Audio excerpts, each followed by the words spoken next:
Guys, ക്രൊയേഷ്യയിലേക്ക് ഫാമിലിയെ കൊണ്ടുവരാൻ വേണ്ടി നോക്കുന്നവർക്ക് ഫാമിലി റിയൂണിഫിക്കേഷനിൽ പുതിയൊരു അപ്ഡേറ്റ് വന്നിട്ടുണ്ട്. അതുപോലെ തന്നെ നമ്മുടെ ലാംഗ്വേജ് A1.1 പാസ്സാവുന്ന കാര്യത്തിലുള്ള ഒരു അപ്ഡേറ്റ് കൂടിയാണ് എനിക്ക് നിങ്ങളെ ഈ വീഡിയോയിലൂടെ അറിയിക്കാനുള്ളത്. നമുക്ക് വീഡിയോയിലേക്ക് പോകാം.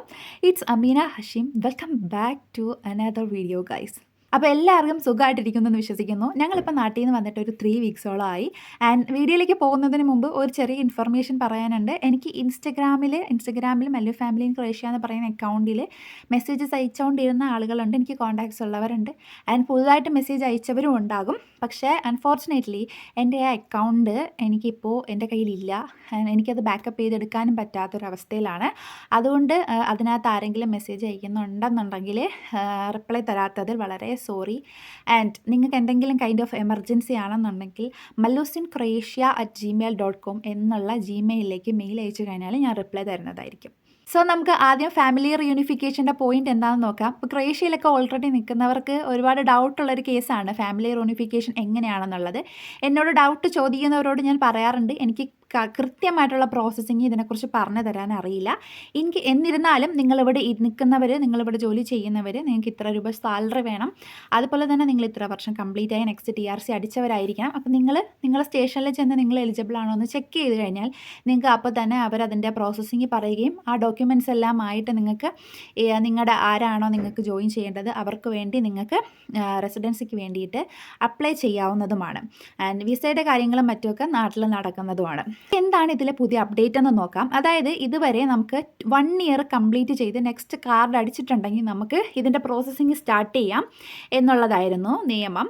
എന്നാൽ ഇപ്പോൾ പുതുതായിട്ട് വരാൻ പോകുന്നതെന്ന് പറയാൻ കാരണം എന്ന് പറഞ്ഞാൽ ഈ ഒരു നിയമങ്ങളെല്ലാം പാസ്സാവാൻ വേണ്ടിയിട്ട് റെഡിയായി ഇരിക്കുന്ന സംഭവങ്ങളാണ്. പക്ഷേങ്കിൽ ഇതൊന്നും പ്രാക്ടിക്കലായിട്ട് വന്നിട്ടില്ല എന്നുള്ളതാണ് ഇതിൽ നിങ്ങൾ മനസ്സിലാക്കേണ്ട കാര്യം. ലാംഗ്വേജിൻ്റെ കേസാണെങ്കിലും അങ്ങനെ തന്നെയാണ് കേട്ടോ. അത് നമുക്ക് പറയാം. സോ അതിന് മുമ്പ് 2 ഇയേഴ്സ് കംപ്ലീറ്റ് ആവണം. 2 ഇയേഴ്സ് ക്രൊയേഷ്യയിൽ നിന്നവർക്ക് മാത്രം, 2 ഇയേഴ്സ് കംപ്ലീറ്റ് ആയതിനു ശേഷം മാത്രമേ ഇനി തൊട്ട് നിങ്ങൾക്ക് ഫാമിലി റിയൂണിഫിക്കേഷന് വേണ്ടിയിട്ട് ട്രൈ ചെയ്യാൻ പറ്റുള്ളൂ. അതുപോലെ തന്നെ സാലറിയിലും ചേഞ്ച് വന്നിട്ടുണ്ട്. നെറ്റോ സാലറി 1000 ആണ് ഒരാൾക്ക് പറയുന്നത്.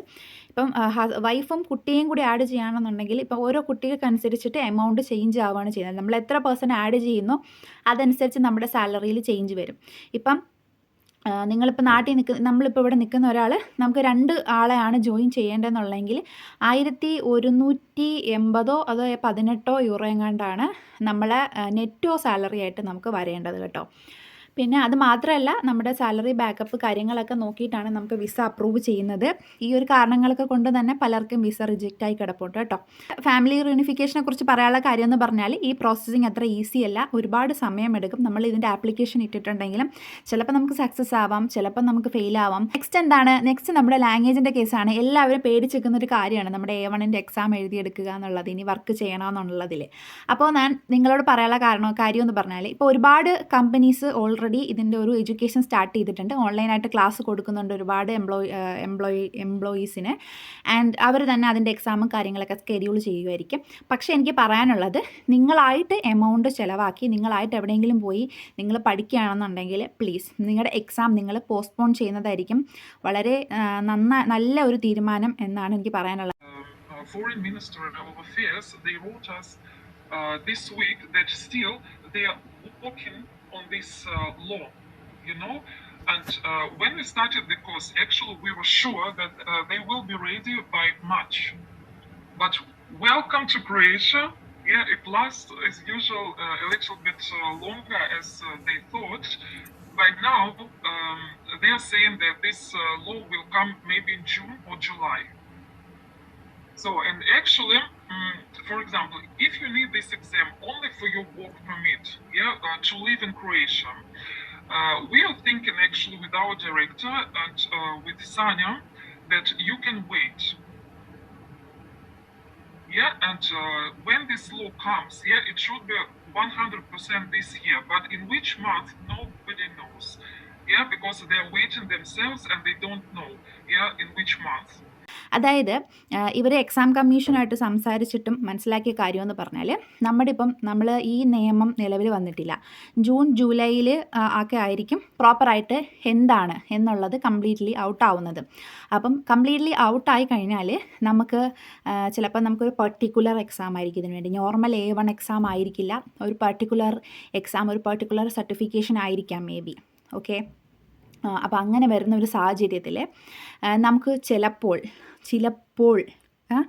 നമുക്ക് ഡബിൾ പേയ്മെൻറ്റിൻ്റെ വരും. അതായത് ഒരു തവണ നമ്മൾ ഈ നോർമൽ എക്സാം എഴുതിയിരിക്കെ നമുക്ക് ചിലപ്പോൾ നിയമം വന്നതിന് ശേഷം എങ്ങനെ ആയിരിക്കുമോ നിയമം വരാൻ പോകുന്നതെന്ന് നമുക്ക് ഒരിക്കലും ചിന്തിക്കാൻ പറ്റില്ല. ആൻഡ് എപ്പോഴും ആഴ്ചയ്ക്ക് ഓരോ ചേഞ്ചസ് വന്നുകൊണ്ടിരിക്കുകയാണെന്ന് വേണമെങ്കിൽ പറയാം. സോ അതുകൊണ്ട് ഒരു പക്ഷെ നമുക്ക് വീണ്ടും പൈസ ചിലവാക്കി എഴുതേണ്ട ഒരു സാഹചര്യം വരാം എന്നുള്ളത് കൊണ്ട് മാത്രം നമ്മളോടൊക്കെ ഈ എക്സാം പോസ്റ്റ്പോൺ ചെയ്യുന്ന കാര്യത്തെക്കുറിച്ചാണ് പറഞ്ഞിരിക്കുന്നത്.